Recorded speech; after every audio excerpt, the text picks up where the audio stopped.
pusa. Ay, ano? Aso ang pusa.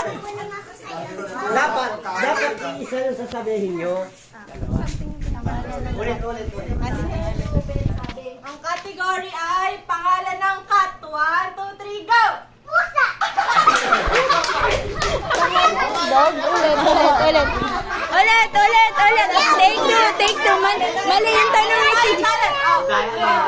Ay, alam niyo na ha. Ang category ay pangalan ng aso. 1, 2, 3, go! Ano sabi mo? Pangalan ng aso natin, Dan. Isa pa. Ang pangalan ng aso natin. Mama, yun ang... Ulit. Ulit. Hindi nangyayari ha.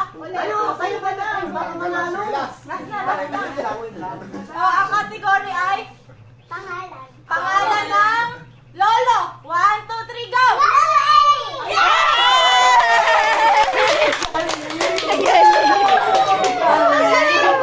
Ano galing ni Mia? Lolo Ili pala. Yung ano mo,